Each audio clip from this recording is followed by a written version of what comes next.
Hello there and welcome once again to Red Gaming Tech. My name is Marta and I'm here yet again to give you a daily dose of the latest gaming news.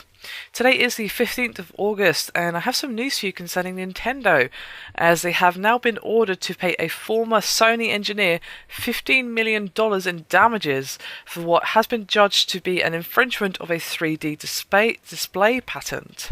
And this is going to Seijiro Tomita, who owns a patent for a technology that displays 3D images without the use of 3D glasses. Now, some of you may remember that he actually won his lawsuit against Nintendo back in March.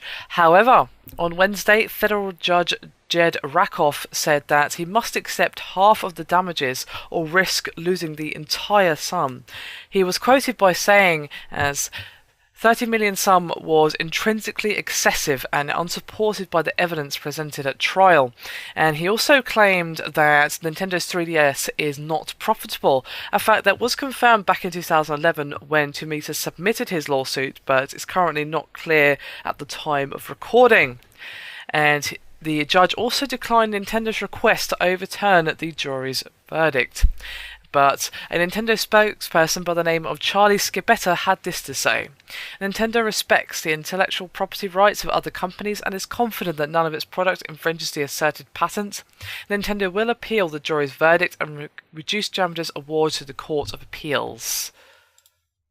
So there you have it. They're having to pay $15 million, but of course that is massively reduced from the initial $30 million sum.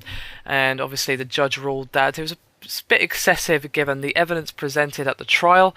And while Nintendo still have to pay Seijiro a pretty good amount of money, it's obviously significantly reduced from what they might have had to pay if the judge hadn't ruled that, you know what, 30 million is too much for the evidence and everything else. So there you have it. While this is not exactly good news by any stretch of the imagination, this is Nintendo we're talking about. $15 million is still a lot of money. However, a company like Nintendo can probably deal with that and still recover quite nicely. Obviously, this isn't you or me, where $15 million, excuse me, is an absolutely obscene amount of money. You know, it still is, but to Nintendo, when they've got probably that times about 5 million, trillion, obviously that's a massive exaggeration, but you get my point. They're obviously a very successful company, and they don't exactly want to be losing $15 million, especially when the Wii U is not doing particularly well. It's not going to do them any long-term damage, at least that's my personal opinion. I would think they'll bounce back from this fairly nicely, because the 3DS, while it had a bit of a rough start, it is doing much better now with big titles being released, and of course on the horizon like Pokemon X and Y is going to be a pretty huge deal for Nintendo. And well, I'm just going to have to pick up a 3DS for that eventually, and of course that means I could finally play Kingdom Hearts 3D and the Ocarina of Time remake as well.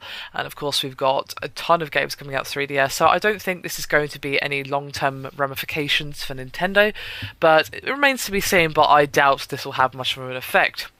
Now, I don't really know much about the law in this instance, but it does seem like obviously Seijiro had at least a somewhat legitimate claim, otherwise they would not be paying $15 million, but I would like to know the full story behind it, really how this actually came to be. But hey ho, wishes and all that good stuff. Anyway, that is me done for this video. Hope you've enjoyed it. As always, hit me up with your thoughts and opinions down below in the comments section, and I'll see you next time.